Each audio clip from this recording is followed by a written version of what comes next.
The snow outside the terminal didn't fall it attacked. Thick wind-driven sheets of white slammed against the high airport windows, blurring the world beyond into a swirl of storm and silence.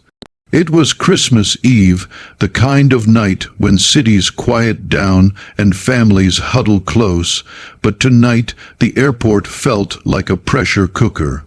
Hundreds of people, all desperate to get somewhere, were trapped together in a building that hummed with frustration, fatigue, and the forced cheer of red and green decorations.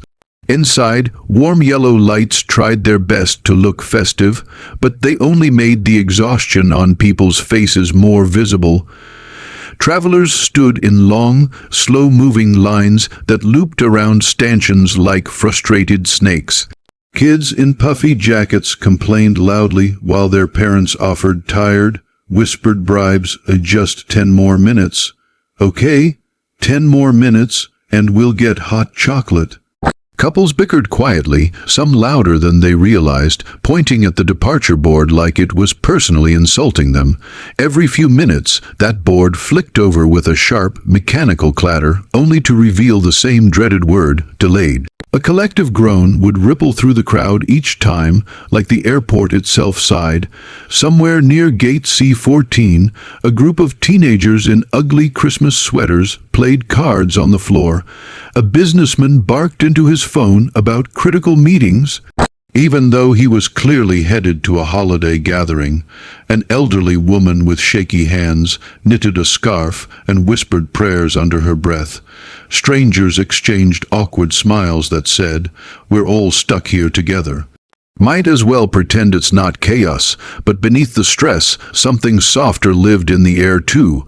Christmas music drifted from ceiling speakers, instrumental versions of songs people pretended to be tired of, even though they secretly needed them tonight more than ever. A few soldiers in uniform sat scattered through the terminal, heads tilted against backpacks, trying to nap while calls from home buzzed in their pockets. This season always hurt a bit more for them. Then the glass doors at the security exit opened with a hiss, letting in a wave of icy air and a figure who didn't quite fit the crowd. Staff Sergeant Emily Ward, no fanfare, no uniform. No hints of the life she'd lived, except the parts no one would ever notice unless they knew what they were looking at. She stepped into the gate area quietly, almost blending into the crowd. Plain charcoal hoodie pulled over her head. Boots worn from actual fieldwork, not fashion. Jeans faded not from style, but from years of travel, miles, and nights where she didn't know where she'd sleep next. She carried only one thing, a weathered military duffel slung over her shoulder, the straps frayed and the canvas softened by time and hardship. It wasn't a big bag, but it felt heavy with silence. The people around her barely glanced. She looked like someone returning from a long shift, not a long deployment. Someone who might have worked overtime at a warehouse, not someone who had walked through war zones. But for anyone with the right eyes, the truth was there. On the corner of that duffel, almost hidden, was a small faded patch. It wasn't bright or bold. It didn't boast. Its colors had been worn down by sand, rain, fire, and nights where she'd been ordered not to return. It belonged to a special operations task force, one of those groups that never made the news, the kind that worked in the dark so others could live in the light. Only those who had been there, those who had heard the radio calls at 2 a.m., or carried a teammate's weight across broken ground, would recognize it. Emily didn't seek seats or warmth. She didn't look for sympathy, comfort, or conversation. She simply stepped to the side, out of the way, standing calm and quiet as the chaotic airport pulsed around her. Her posture was still, grounded. She breathed like someone who had learned long ago that panic served no purpose. She watched the snow with the eyes of someone who'd seen worse storms, outside and inside. To everyone else, she was invisible, just another traveler, just another tired face on Christmas Eve. They didn't know that she'd once led people through missions that demanded silence, precision, sacrifice. They didn't know how many nights she'd spent holding pressure on wounds, guiding rookies, calming herself after brutal choices. They didn't know the weight of the memories inside that plain hoodie. No one saw the warrior standing among them.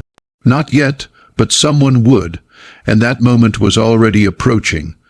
Emily Ward's steps were slow and measured as she moved deeper into the terminal. Each footfall the steady rhythm of someone who had walked through far worse places than a crowded airport. Snowlight poured through the high windows behind her, painting her silhouette in soft silver. For a moment, people glanced at her the way strangers glance at everyone. They looked, registered nothing significant, and looked away. And that was fine with her. She had spent years becoming someone the world overlooked. Her hoodie was pulled low over her brow, shadowing eyes that had learned to read danger in the smallest twitch of a hand. Her boots, scuffed, cracked at the edges, salt stains tracing the seams, left faint wet prints on the polished floor. Her jeans, faded from real wear, didn't cling or shine like the ones worn by tourists. They held the rugged honesty of miles traveled alone. There was nothing loud about her appearance, nothing calling attention, but the quiet ones often carried the loudest stories.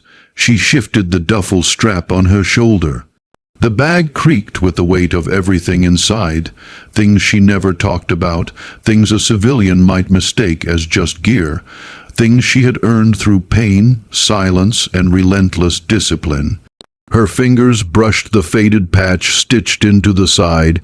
It was habit, not sentiment, like touching a scar, a reminder of where she had been and who she had been forced to become. Emily stopped near an empty piece of wall, away from the cluster of parents corralling children and the elderly couple arguing over which gate they should stand near. She always stood with her back to something solid.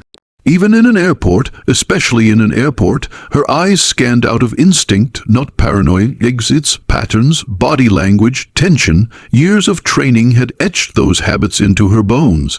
She didn't expect danger here, but she had been in too many places that felt safe until the split second they weren't.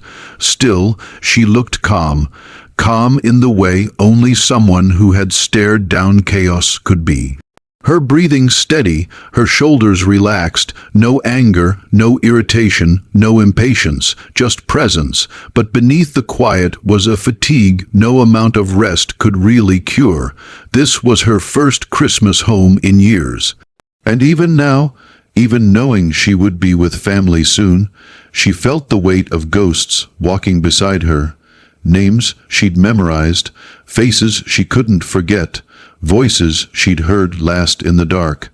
She shook them off the way someone shakes off snow, gently, respectfully, but firmly. A TSA announcement blared overhead, too loud for the moment. Flight 218 to Denver is now delayed an additional 90 minutes due to ongoing weather conditions. We apologize for the inconvenience. A fresh wave of groans erupted. Emily didn't react. 90 minutes was nothing. She had waited days for extraction before. She had waited hours without moving a muscle. She had waited while listening to someone breathe their last. Time didn't shake her anymore. But people certainly did.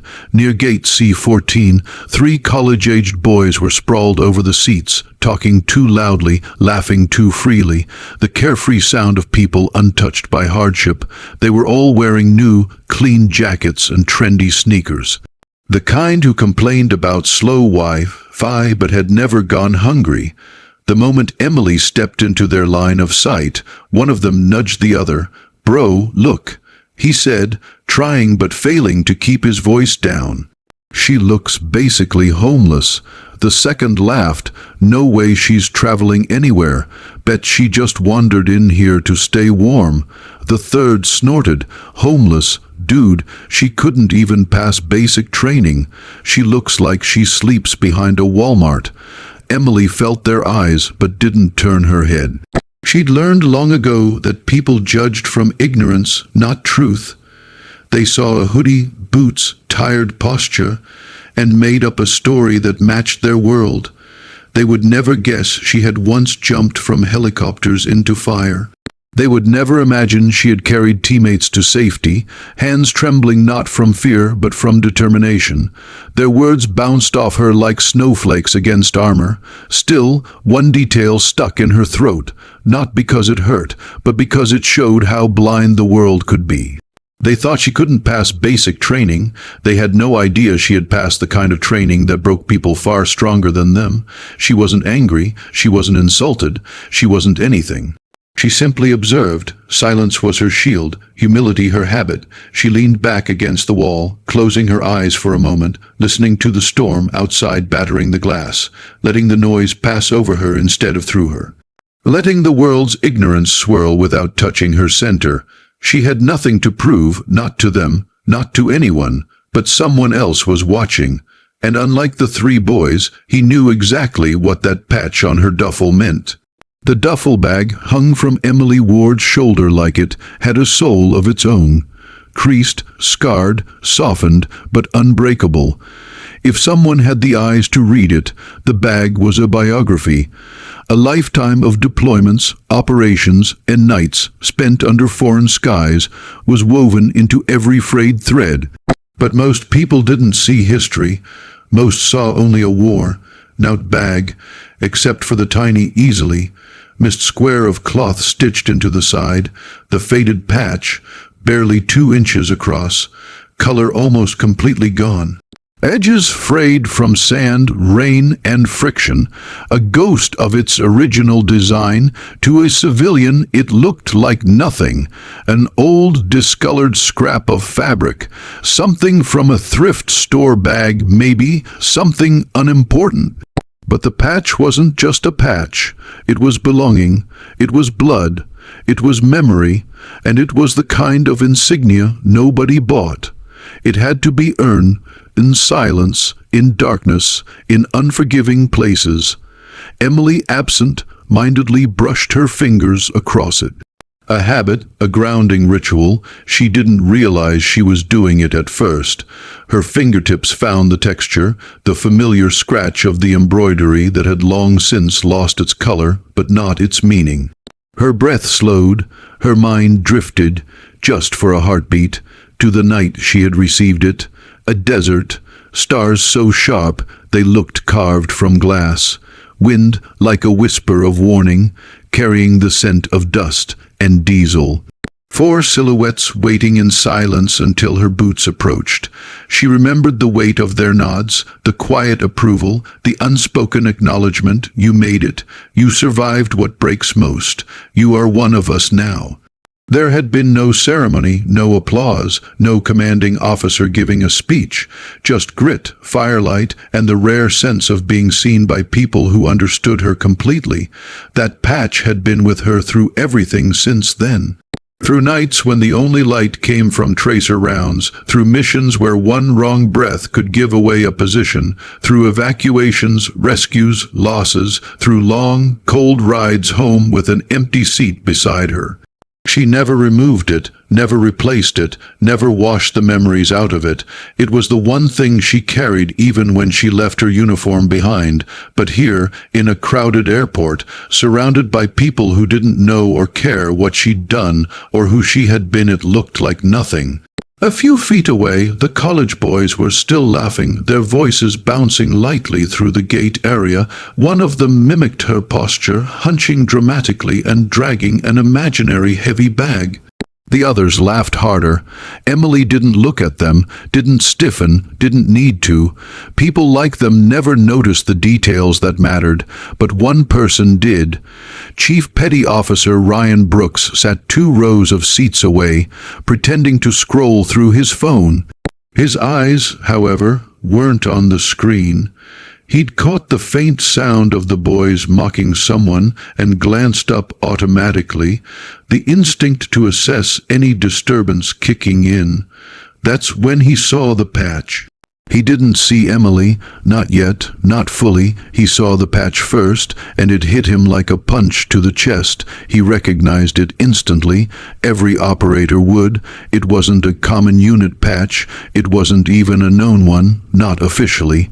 It belonged to a task force whose missions were rarely documented and never discussed outside secured rooms. Only people who had walked through those missions knew what that insignia meant. Ryan's jaw tightened. His posture straightened, his phone lowered without him realizing. He tried to zoom his eyes without being obvious. Could it be real? Could she be real? Because the chances were razor thin. People with that patch didn't just walk around airports unnoticed. They weren't supposed to. They weren't supposed to even keep the patch, technically. He watched her thumb brush over it again. His heartbeat thumped once, hard. This wasn't stolen valor. This wasn't a thrift store find. This was lived in war, earned in blood and bone. He trained his eyes on her face now, her posture, her breathing, her awareness of surroundings, her quiet, controlled stillness. Everything about her screamed discipline, experience, history, and yet she stood there looking like the world had overlooked her too many times to count. Ryan swallowed, mind racing. Those boys mocking her had no idea who they were laughing at. But he did, and in that moment he understood the truth. There was nothing ordinary about Staff Sergeant Emily Ward, and nothing accidental about that faded patch.